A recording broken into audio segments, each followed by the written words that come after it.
Really, really good to have you here, Suvajra. For me, it's a particular pleasure, obviously, having Suvajra here, but it's just such a special occasion to be in conversation with you, actually, I'm really going to be interviewing you, so don't ask me any questions. Well, I'll have a few for you. Yeah, I bet you will, I'm also delighted to be here, and especially to see such a big audience, and, well, not really an audience, is it? Participants, more like. And to see so many young faces as well. Because when I'm greeted with people coming up to me saying, "I'm your great-grandson," it's like, gulp, I'm that old already.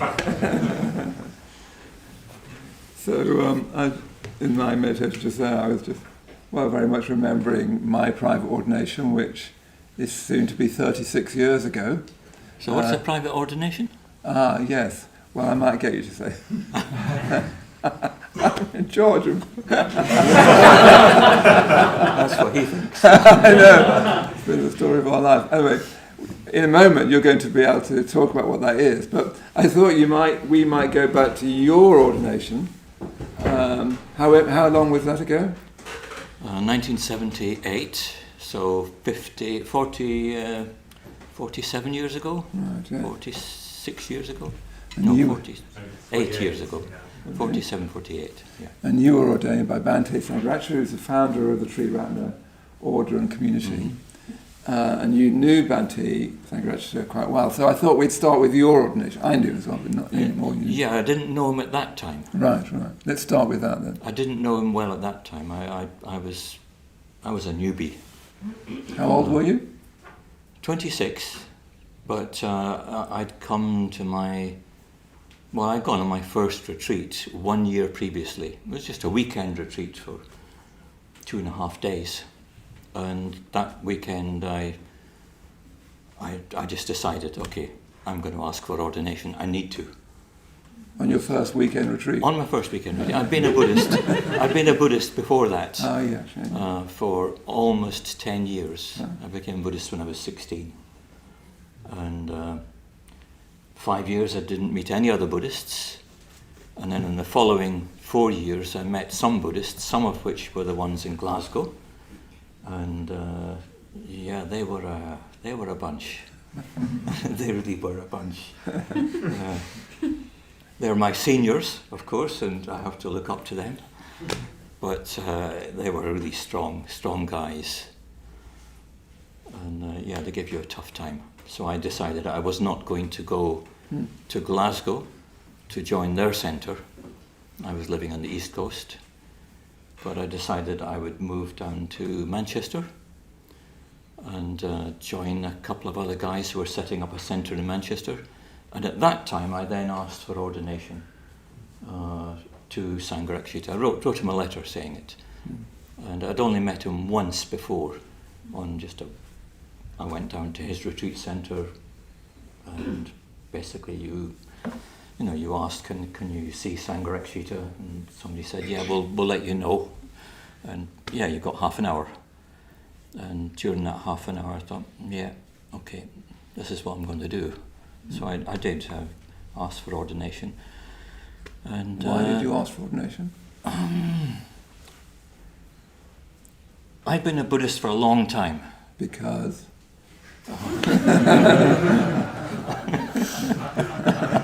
I don't know why. In some ways I don't know why, because I had an American friend who was an exchange student. I was 16. His brother was a Buddhist.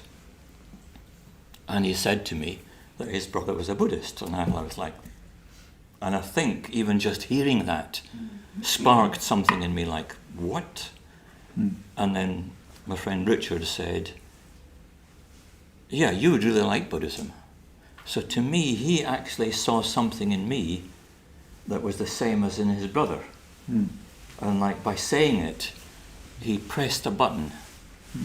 And it's like, okay, so the next day we went to get some books on Buddhism. We got 2 books, and it's 1969. Not many books available on Buddhism. 1969. One of them I opened and looked at the pictures even for 10 minutes.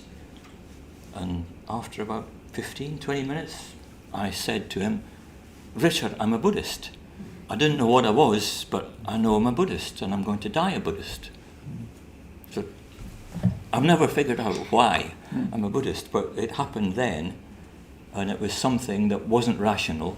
It was something that, about the Buddhist tradition, that came across, even just in a book, it triggered something in me. Something that even Richard just said, a few words, triggered something in me, and that I knew I had to make something of my life, and the Buddhist tradition was going to be the way to do it. So when I met Sangha Rakshita, 9 years after that, it confirmed it. Yes, this man is somebody I can look up to and respect. I didn't think he was enlightened. I wasn't sort of gaga over the whole thing. I wasn't projecting like mad. I was thinking quite carefully. And I even took away the impression and didn't ask him there and then. And I thought, after about a month of thinking about it, I'm definitely going to write. And so I wrote, and he said, okay, he would consider that, and he'd ask the people who knew me. And then after another month or so, he said, if you come on retreat in October, I'll ordain you at the end of the retreat.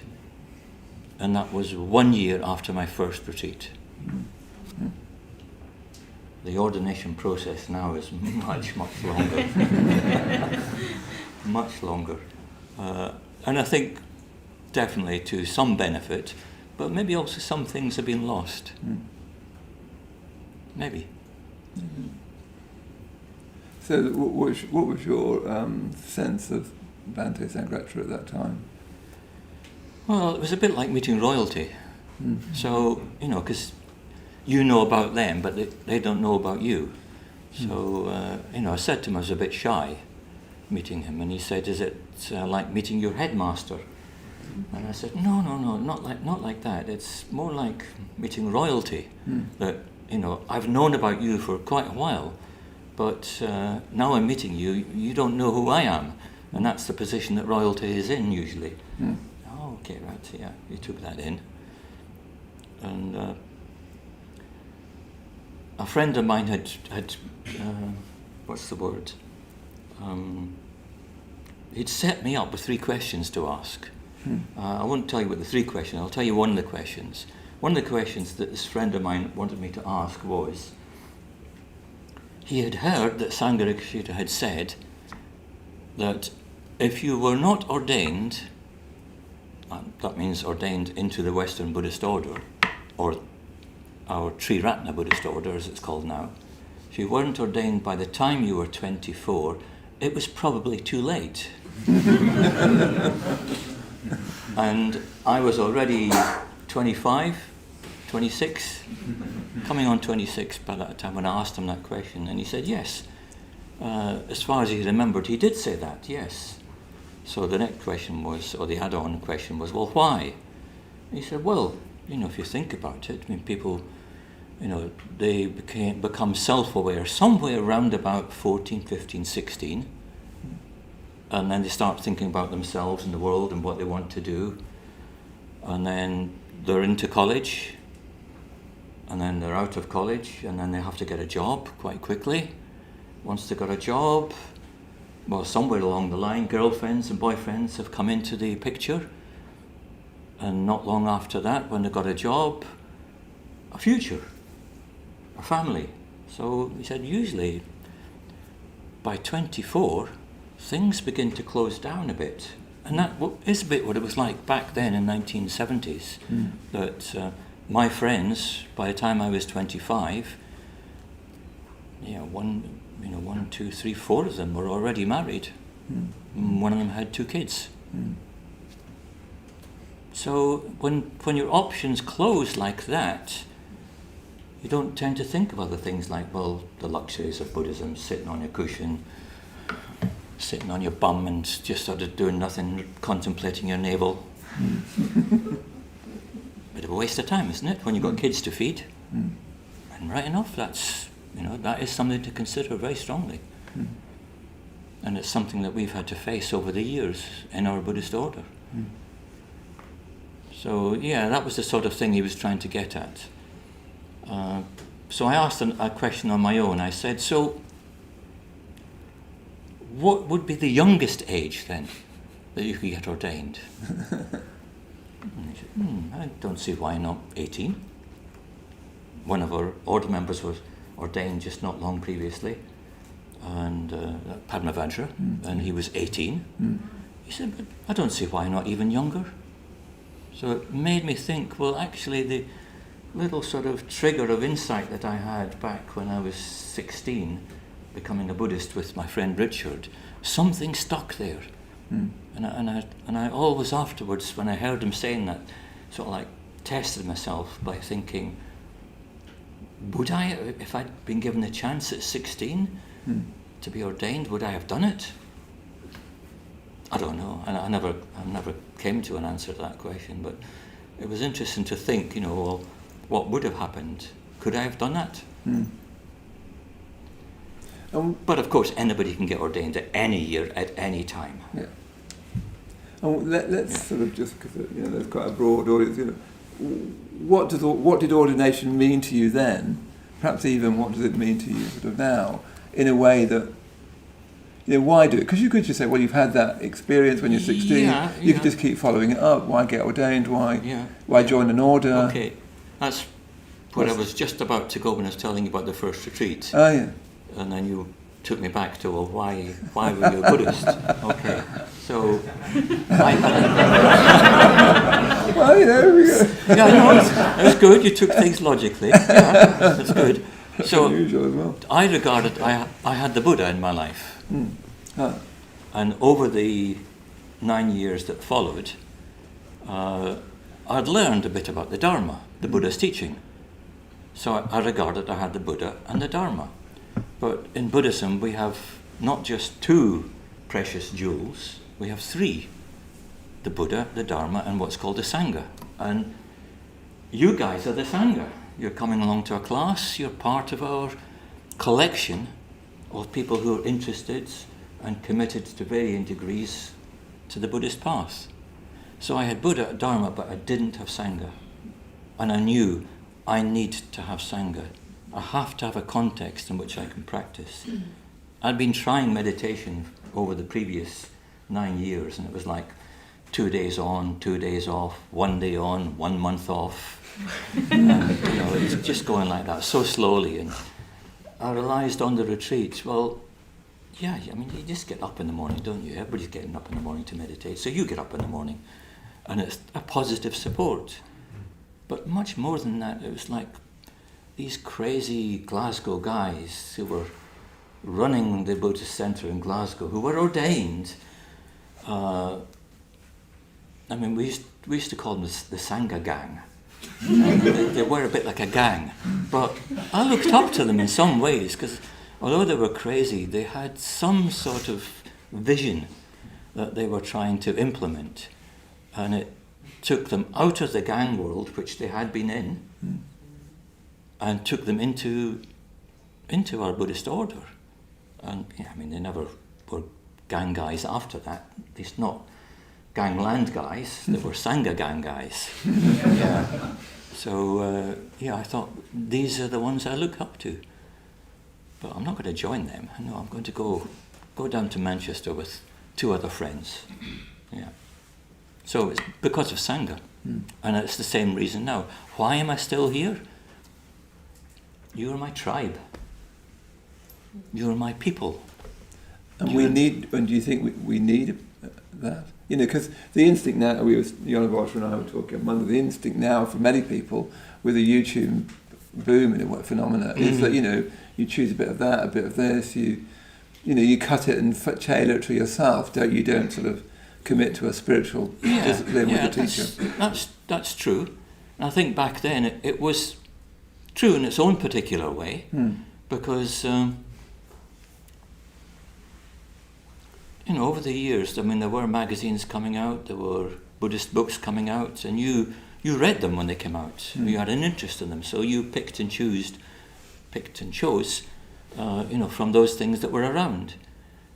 And you usually thought of your religion as being a private affair.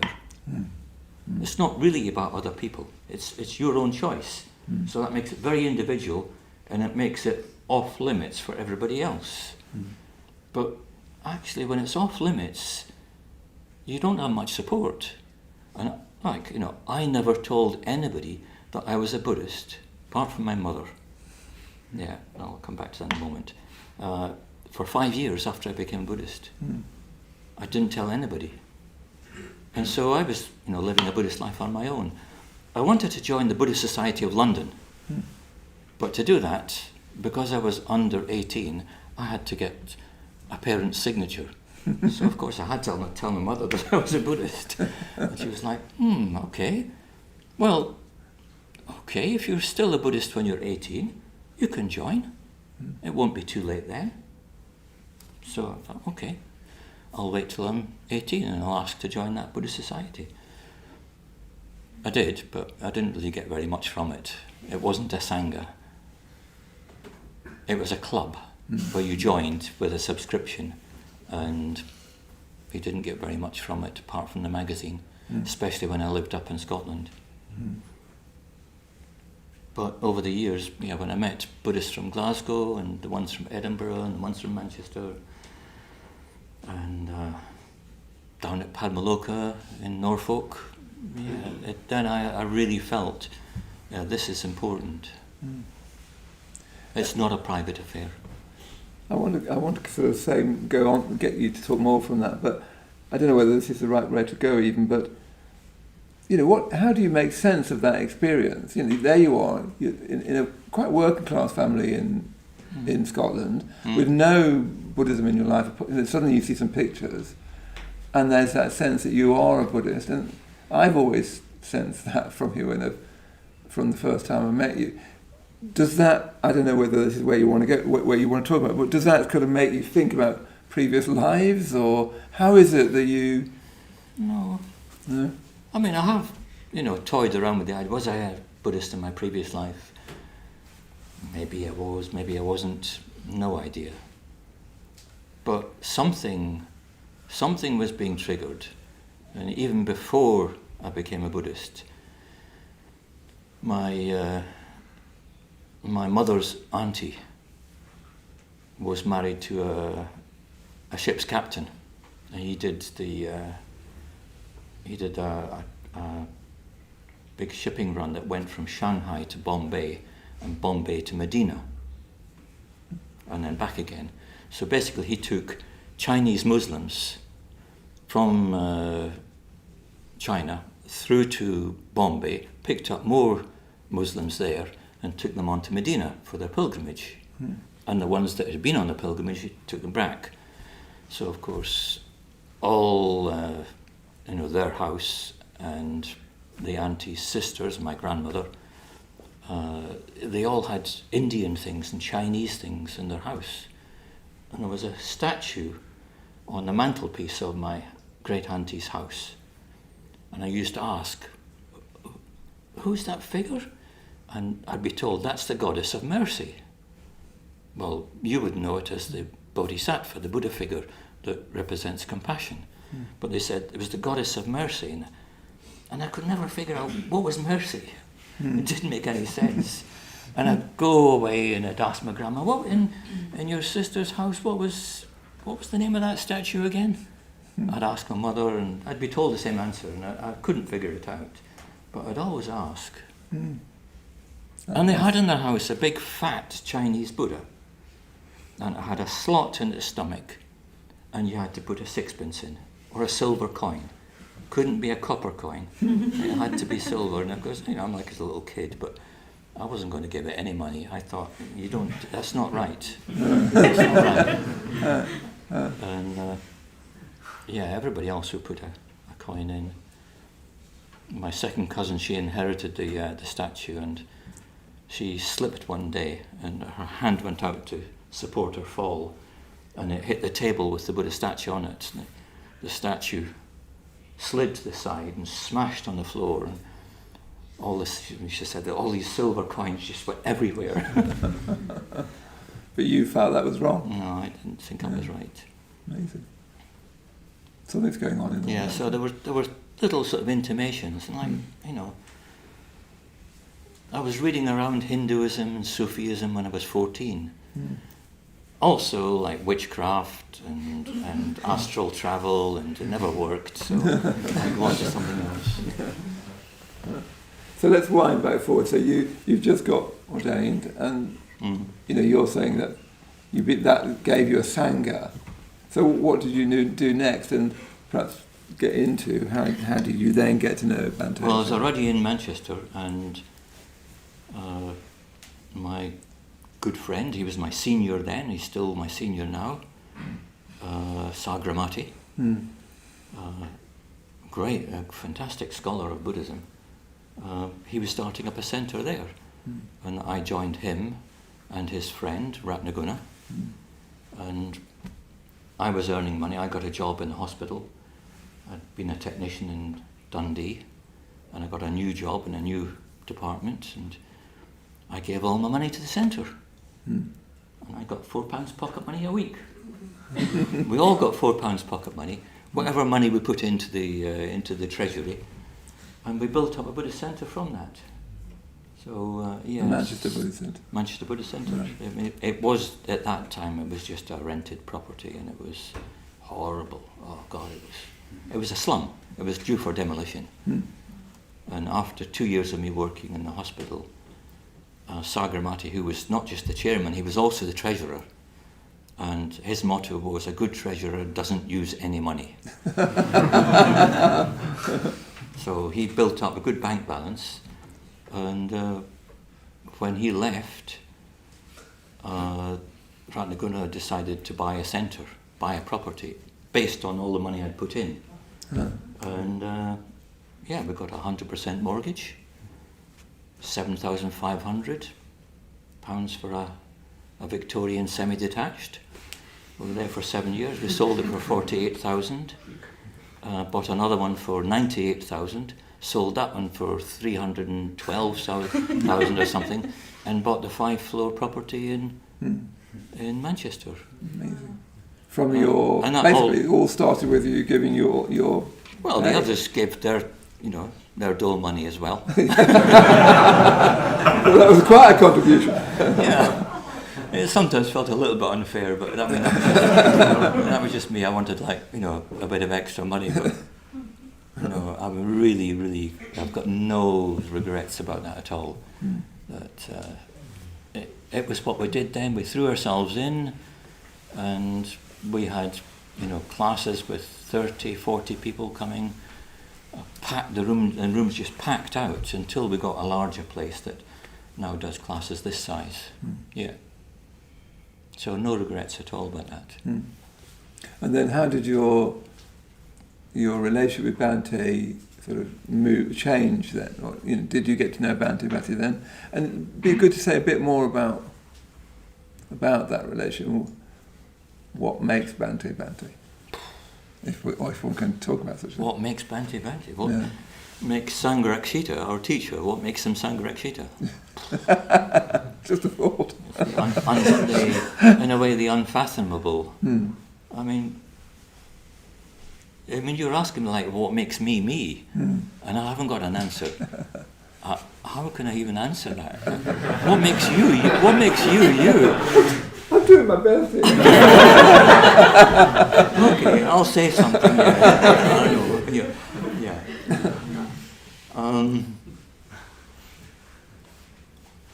He was a very unusual man, and from my first meeting, I had no idea I was going to become a friend of his in any sense at all. And it took a long time, several years, before I actually felt at ease in a relaxed way with him. But he used to come up to Manchester every year, sometimes a couple of times in the year, to see how the centre was going on. He'd ask how is it going and so on. And it was really great to have him showing an interest, and you'd tell him what you were doing, and then he'd sort of ask you one or two questions, a bit like you. He would ask difficult questions, and you'd think, I'm not quite sure about that, Bhante. And you'd try and sort of just deal with the questions as they came. But usually when he came, he also wanted to do other things, like he wanted to visit the art gallery. Of course, the Pre-Raphaelites are in that Manchester Art Gallery. Pre-Raphaelites are his heroes.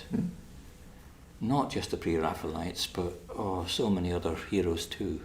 So I'd take him to the gallery, we'd talk, he'd tell me something about this particular painting, and I'm like, wow, he knows all that.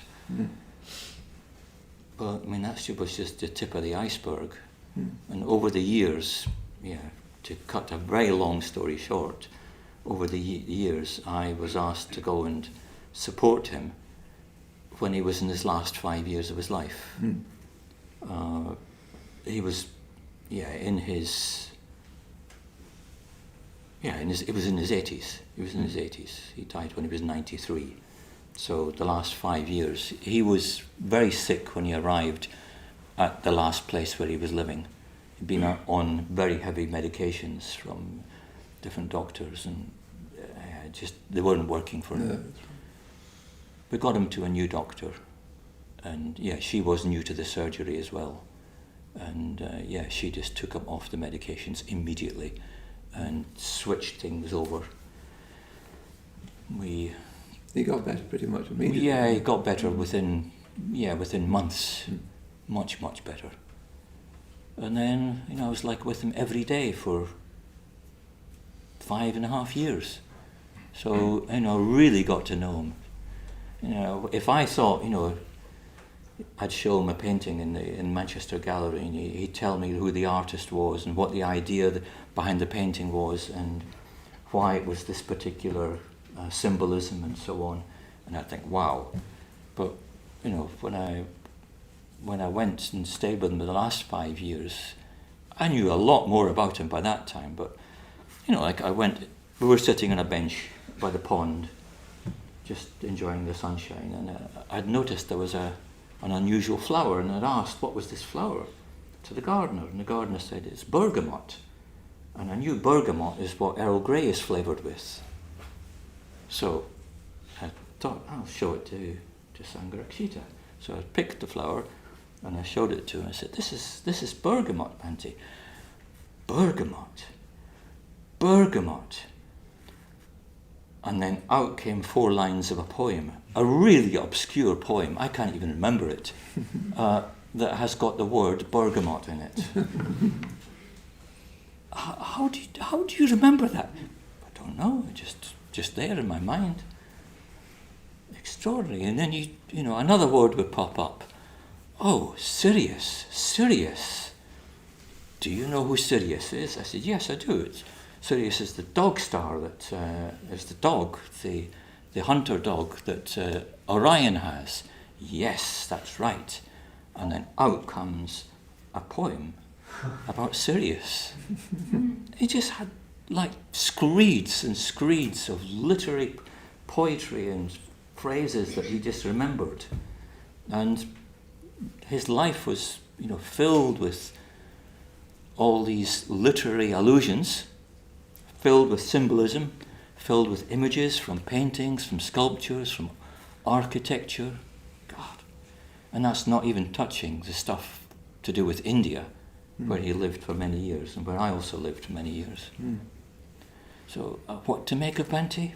Extraordinary man. He just had so much at his fingertips right up until his last couple of weeks. He was still writing.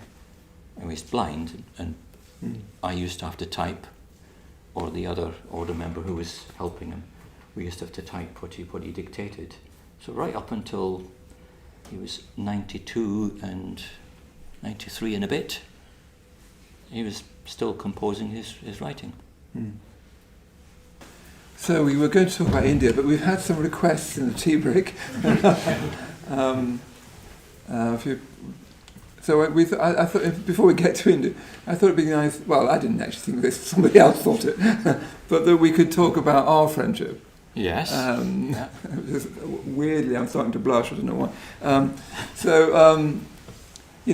You ordained me at Gukiloka in the stupa that we actually made on that retreat, if you remember. That's right. Nearly 36 years ago on the 1st of June, where I'll be at Gukulaker again with Jon Volcher, co-leading the ordination retreat, and Patrick and Oscar and Thomas and many others are going up to be ordained. For me, that moment of you ordaining me in that stupa, was one of the prime turning points in my life. My life was never the same again. It was the sort of most sacred moment, I think, in my life. So I thought it'd be good. How do we get there? Is that? I was doing well until I tried to formulate a question. So you gave me my name.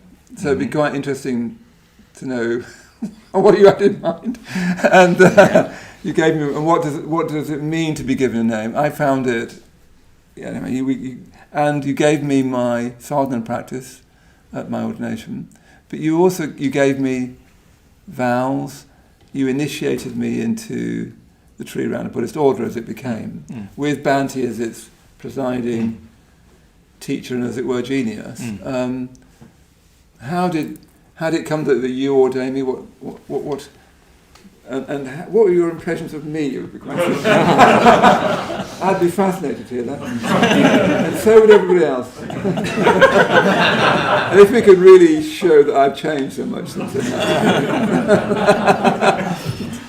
Oh, gosh. Like a whole bundle of questions. Yeah, there. sorry. So you have to be careful, because you're probably getting the idea that I've got lots of stories and they can extend. No, nobody thought that. So it came about because I was on retreat before we had Gukulaker, our meditation centre, which we've just been told about it so fantastically by Jnanavacha. I was in the predecessor to that, which was an old monastery in Tuscany, which we used to rent for 3 months every year. And during one of those retreats, I was the organizer, and Sangha Rakshita asked me during that retreat, would I go to India? I had been going to India, and I told them, actually, I can't go, because if I leave, it means I'm away from Manchester Buddhist Centre for not just these 3 months on retreat, but also another 2 months in India, so I don't feel I can go. He said, oh, I'd forgotten you were going to India. But then the next day he asked me, could you go to India? I want you to go to India. I want you to phone up Manchester Buddhist Centre and arrange to go to India. There's a whole story around all that. Can't go into it. But read my book. It's coming out.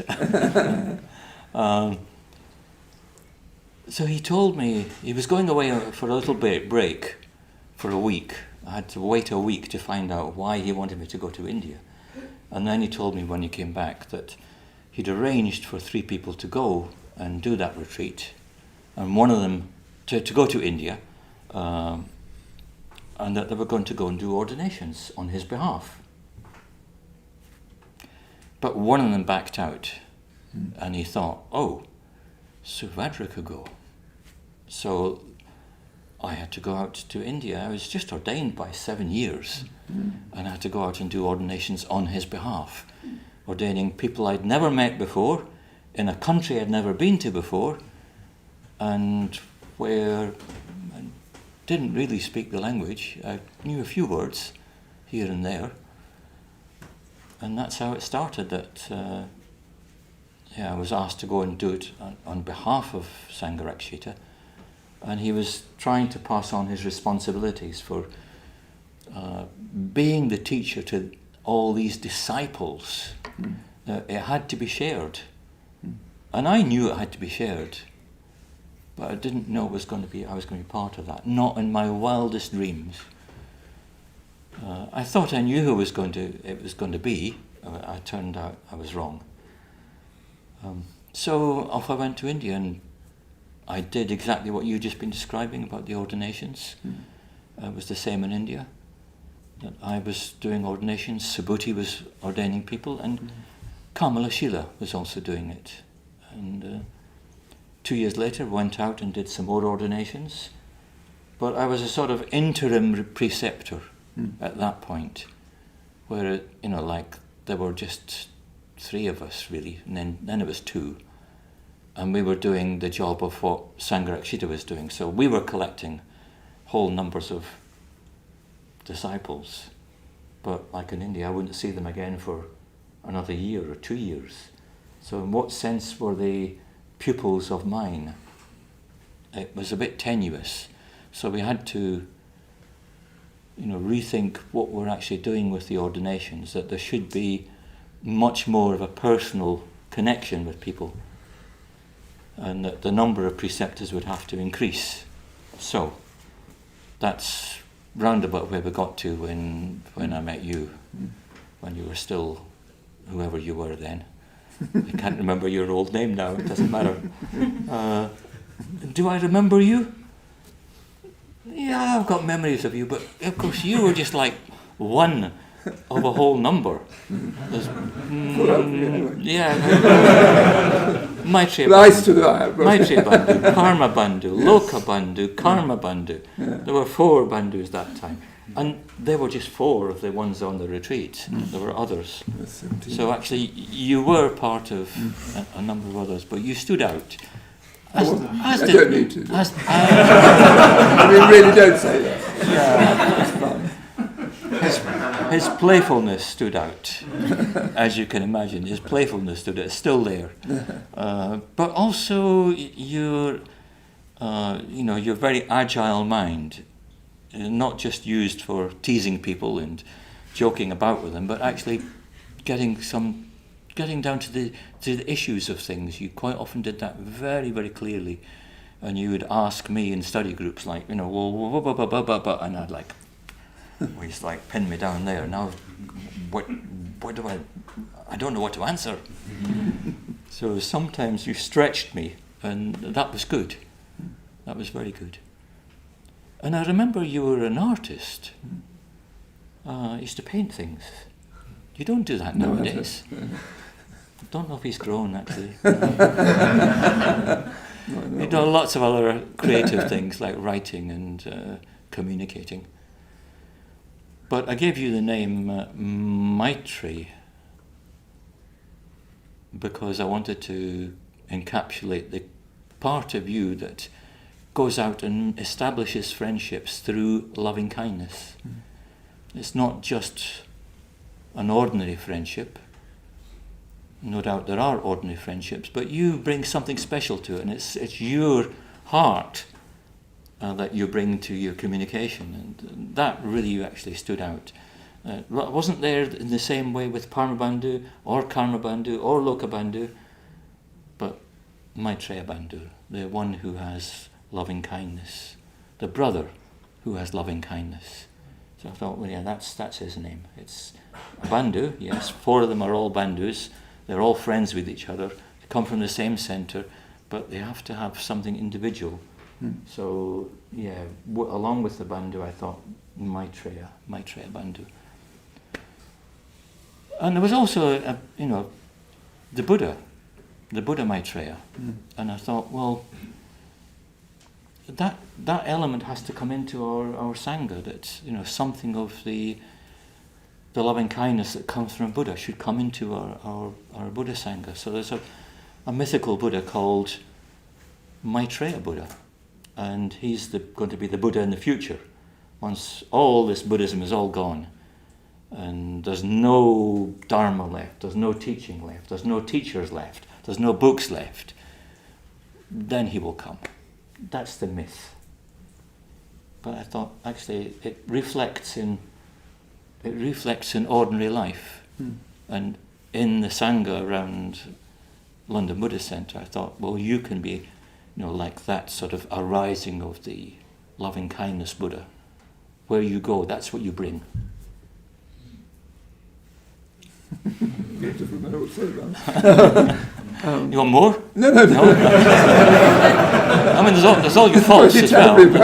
There's all the faults. Oh, yeah, we're fine with that. Okay. And then, let's go to something. So, what is the ordination? You gave me my name, and that represents who I can become. Who you can become. When I am a Buddha, I will be Maitreyabandhu. You gave me a sadhana which represents how enlightenment appears to me. And you passed on, I think, Bante's vision of the Dharma to me, not just in that ceremony. During the whole course. And during the whole course, but also in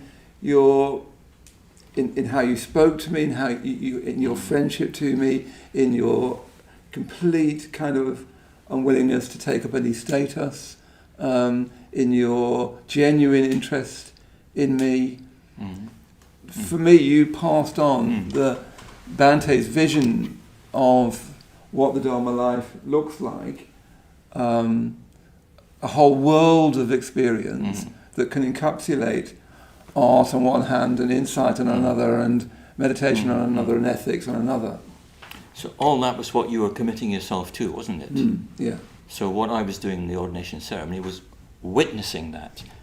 And that's a big part of the ceremony, that it's an unspoken part in a way, just by being present while you're doing it and administrating the lines, telling you what to recite. It was the act of witnessing you taking a step forward in your life. And I was just saying to somebody else in the tea break that when you make a decision in your life, it's said that providence responds. It's not just the decision you've made, it's actually you've ceased thinking maybe this, maybe that, and you decide this is what I want to do, and you commit yourself to it, and the universe responds in a positive way, and very often in an unexpected way. That many things unfold from that decision that you make that you just could not have foretold. So before I came to the class, I was looking up the Scottish climber and his book called Mountaineering in Scotland, and it's him that has that quote. He sort of takes his line from Goethe, the German scholar, but the idea is that the universe is not something out there that's separate from you. It's the whole thing that you're connected to, the whole world you're connected to. When you make a decision, there's a rebound, as it were. Something triggers, and that supports you in the rest of your life. I was there at that moment when that happened with you, and that was a privilege and an honour to be there and to help with that. It's interesting. It does support you for the whole of your life, but it also challenges you, doesn't it? Yeah. Doesn't it just? It feels to me when I came. I remember that day very strongly. It feels like I'd said, as it were, to reality, "Okay, I want to move towards you," and reality was listening and decided to move towards me. It's not a god. It's nothing like that. Yeah. It's just the nature of reality that when you make a move, you're part of the universe, and the parts you're all connected with just ripple out, and then the ripples come back. But there's something else also that follows from it. I mean, you spoke about, how it was for you during that course and your training up to that course, and how that was a support and a part of all the conditions that you had for your commitment. But following it, I mean, there's also the whole thing about, well, what about my side? Because you keep on calling me your preceptor, and it's like, well, actually, although I am your preceptor, I mean, goodness gracious, you're this famous poet and you're this famous writer. And yes, you are. Yes. And I think, oh gosh. And I open up your book and the one, the guide. The journey and the guide. The journey and the guide. And I open it up and I wow, Maitreyabandhu wrote that. Wow, that's great, isn't it? And I learn things from you. I learned that, Well, you just jumped into writing, where I don't believe you were a writer before you started writing. No. Yeah, you were a painter and a talker. Yeah. But then you started writing, and all this stuff came out, and I've been trying to write for a long time, and it's taken a long time for it all to come out. It's beginning now. God, I'm 73, and it's beginning now to pour out. Have I got enough time left? I'm 73. Who knows what's going to happen? Don't leave it too late. And you were part of that. Is don't leave it too late.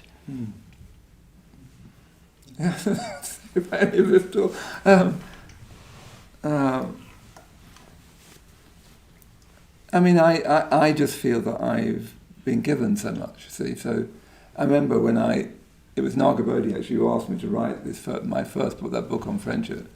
And I wrote the first draft of it by hand because I couldn't type.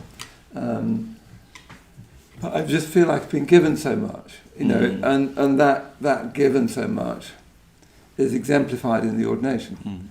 And I always found also, I had something of a friendship with Bhante myself, not anything like as close as yours, although I felt very, very close to him. And I felt close to Bhante through you as well, if you see what I mean. But Bhante took me, like you did, I was 25 or something, and Bhante took me completely seriously right from the day one, And I remember talking to him about him writing a book, and he just said, "Oh, you'll soon manage that. It'll be fine." He said to me, "Have you read Plotinus?" And I said, "No, Bhante, no." He said, "Have you read Schopenhauer's Aesthetics?" I said, "No, I haven't." "Have you?" I said, "It's actually not worth asking me." Just he just gave me this whole pile of books. He said, "You'll soon get it." He asked me if I'd read Wind in the Willows. Well, there you go. and I had to say no, but he said, "Well, it's not just a children's book, It's a very serious book." So I had to go away and get myself a copy and read it. I still haven't read it, actually. And then at that time you were on the ordination team. So perhaps it might be worth saying, because when you ask for ordination, it's you ask, it's your decision. And as Yanavatra and I were saying on Monday, hopefully you do it for no good reason. What do you mean by that? No good reason? Well, no, it's not. There's no utility to it. There's no utility to it. Yes. I remember asking for ordination. I just knew I would. It wasn't that I had a good reason to, or a sensible plan, or here's how it's going to help me. But it's not just that you ask, and I did. I asked. Then you go on these ordination training retreats and meet the ordination team. How do you know if someone really means that asking? What is that like? What is it that you're doing when you're trying to decide if someone's ready to be ordained? Because in our Triratna order and community, you ask to be ordained, but you need to feel you're ready. And those who know you very well, particularly your private and public preceptor and your friends in the order, need to think, yes, you are ready. You're doing what I'm doing. So it'd be interesting to hear how you. Well, with some people, it's quite straightforward that you're a friend with somebody, you know them, and then when they get to that point, and you think, yeah, that's right, yeah, you've made that decision, you've asked me for it, and I can understand why you've done that. Somehow, something in me is able to respond to somebody else who's doing that. That I know what they're trying to do. I know what it is because I know them. But then there are ones who you don't know so well, like they come on the retreat and you haven't maybe met them before, and then they ask and you say, okay, well, I'll take that in and I'll dwell upon that. But then you do have to get to know them so that at a certain point that you have confidence that you know them enough, that they are serious and that they know what they're doing. Yeah. I think one of the things that I've tried to to sort of hold to is to put my faith in the best in the other person. You were always very good at that. Yeah. So, and there's lots of reasons to say no. Oh, you're too young. You don't know what you're doing yet. Oh, you're too old. You know, what can you get out of it now?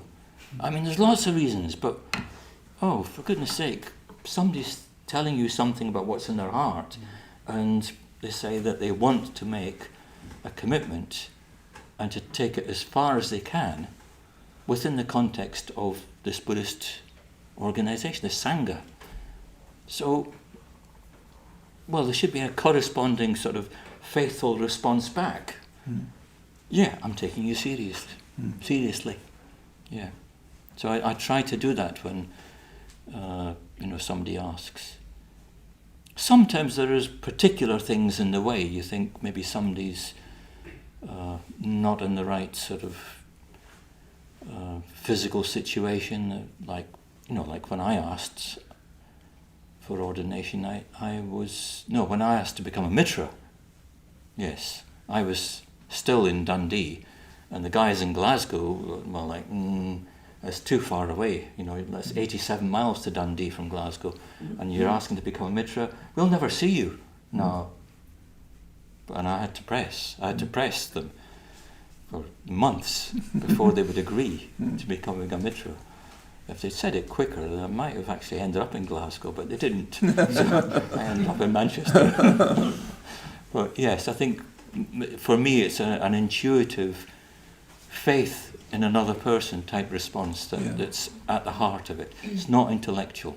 But it's also a resonance, isn't it, with something that you're doing, and that's something that Bhante is doing, and that's something that the whole of the Buddhist tradition is doing. Well, I said to you that he ordained me a year after my first retreat, and it was only maybe 5 months after I'd asked for ordination, he ordained me. And I often thought, well, how did he know? How did he know? I mean, we'd only met a couple of times. He did ask, Sagramati and Ratnaguna in Manchester, but that's just like two people. I mean, how did he know? In the end, I came to the conclusion, well, he had an internal sort of sense that what he was doing was what I wanted to do. And that when I asked him seriously, I went back to him actually, and I said, do you remember I asked for ordination? And he said, yes. I said, well, if I thought I could twist your arm, I would. And he said, don't mind. So I said, okay, I'm twisting your arm, Bhante. Thank you. So, he sort of, something in him responded to it. And that response, you can never quite pin it down, can you? You can't. I think that's very, very important. Yeah. It's I don't know what it is, but you can never pin it down. You can never turn it into a 5-point plan, a 5-year plan, a 2-year plan. And you couldn't do it a multiple question choice. Does he, fit this box, and this box, or does he not fit any of those boxes? No, it's not about that. Which is why it's so important to get to know them, because it's something deeper than, there's valuable training to do and knowledge to have and so on. It's not. Yeah, I mean the whole training and all that. It's part of the context within which you get to know somebody, and it usually just affirms what your heart is telling you. I don't think I've actually been in a situation where somebody has asked and I've decided in the end, no. I don't think I've been in that situation. I've been in a situation where somebody was turned back because two people in the team who were making those decisions at the time, wasn't a single precept, it was like a team at that time, said they thought he was too young. And he needed to go away and grow up. And did he? He went away and became sheriff in Los Angeles. It's the obvious choice. It was so sad because he was so. It was such a build-up to the retreat. And we was supposed to be going on the retreat for ordination, and then the guys turned around at me and they said no. And it's like he was shamed, just in the wrong sort of way, at the last minute, which shouldn't have happened. And he was utterly humiliated. And all his friends were going at the same time. He'd been training with them. And I felt, I'm still, we've had, 2 or 3 calls over the decades since then. But I'm still waiting for the next call. And very friendly and positive calls. I still think he might come back again. And then we're starting to wind to a close, but I'd like to hear more about those last days with Bhante. You were very, very close to him. When I met Bhante, not long before he died, he was rejoicing in you. And I said, isn't it wonderful you've got Suvajra to be looking after you? And he said, oh yes. And you said you couldn't ask for anybody better. And I said, he's so good at... Anyway, he was rejoicing in you to me. Did he liken me to anything or anybody? I can't remember. Oh, okay, right. So I better tell it then.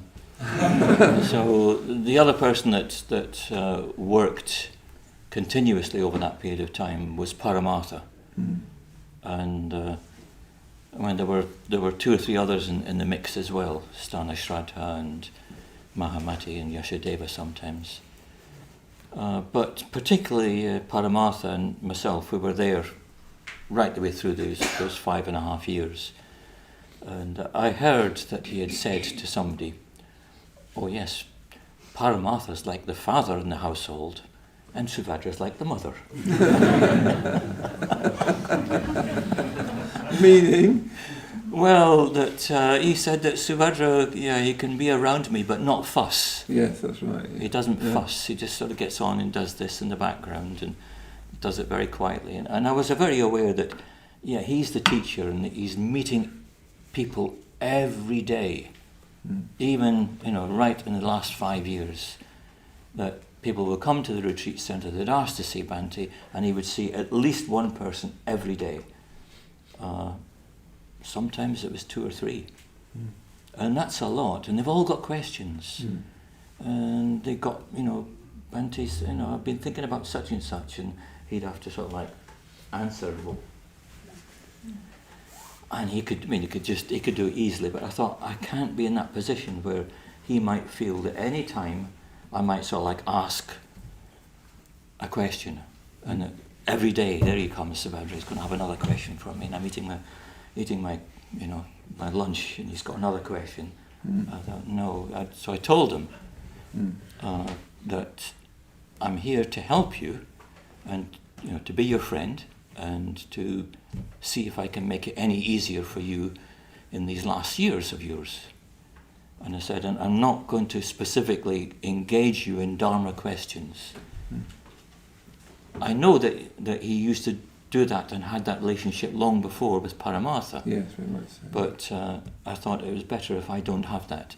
So he knows that when I'm around, he can just relax and get on with his own things, whether it's reading a book, listening to, well, not reading a book, he's listening to a book, or something else.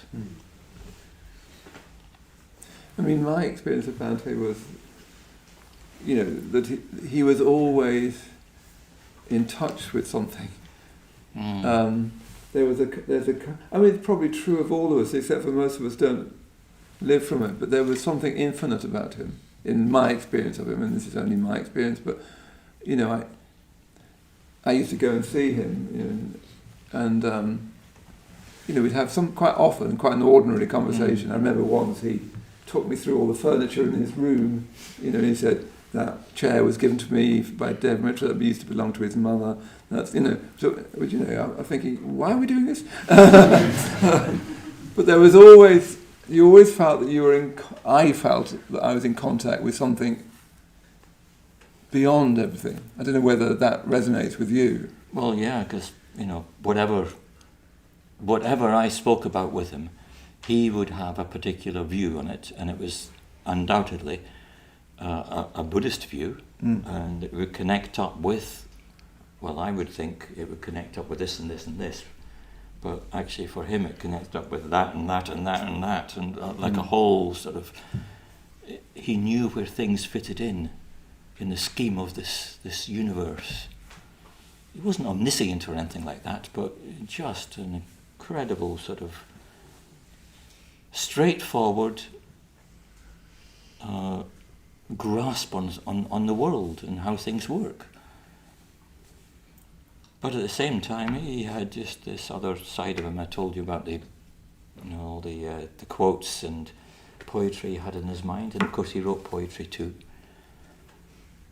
He went to see the doctor, and she helped him, a lot. So he sent her a poem, and she wrote back saying, "It's the first time as a doctor I've ever had a poem sent to me. In fact, it's the first time anybody sent a poem to me." And it was a poem about the wind, and the wind, the wind of his life was blowing through him, and it was the last wind was coming. And didn't he? He was very good with the nurse. Said you're the model patient. Yeah. Mr. Lingwood, you're the model patient. And you are the model nurse. And he's struggling for breath. He's just 2 days from dying, and he's able to turn round, meet the nurse face to face and say, "And you are the model nurse." And she was like, "Oh, Mr. Lingwood."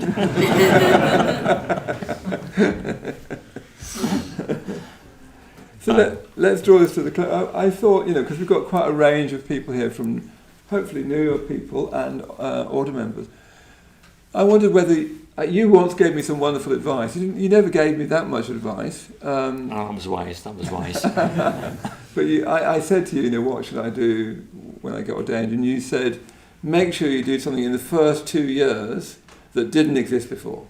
So take initiative and do something in that first 2 years that hadn't been done before. It couldn't be like you said, run a class or start something, or and I did. I followed that, and it was really, really good advice. Gosh, no memory of that. No, it stayed with me, and I tell people I ordain to do that because it's this community that you've wandered into. It's not a monolith. It's not a fixed structure. It's something that lives or dies in dependence on our engagement with it, our vivid engagement with it. If we're not careful, we'll turn it into a kind of bureaucracy where we just pass issues up, as it were, and try and get, senior people to talk about. It only lives to the degree to which we're friends with each other in the Dharma. What advice would you give to these people? If I'm new, say I'm just come along to the Dharma, I'm just exploring the Dharma. What would you say? What would you say to me again as a 25-year-old, just before I've asked? As you, or to all these? Kind of these, really. That's different, isn't it? Because I knew you, and so I can't remember me saying that. So I probably said that to you to try and stretch you a bit more. Yeah. And you did. Yeah, but as I don't remember it. But when you're talking to everybody in a group, then you've got people from so many different backgrounds, and what can you say? Well, in a way, all you can say is like what's common to you all. Something has brought you here. Something in your heart has brought you here. And, you could walk out of here and not come back. But what you mustn't do is walk out of here and ignore the thing that was in your heart that brought you here. There's something in you that is trying to find out a bit more about life, a bit more about you, a bit more about Buddhism and how it connects with you. Sometimes you don't quite know what it is that's brought you here. But if you go out of here and you let that go, it's like you've let go a little bit of the vision in your life. Keep it alive. Even if it doesn't bring you back through this door again, keep it alive. Because it's that's going to lead you in your life to positive things. That's a great place to finish. Thank you very much.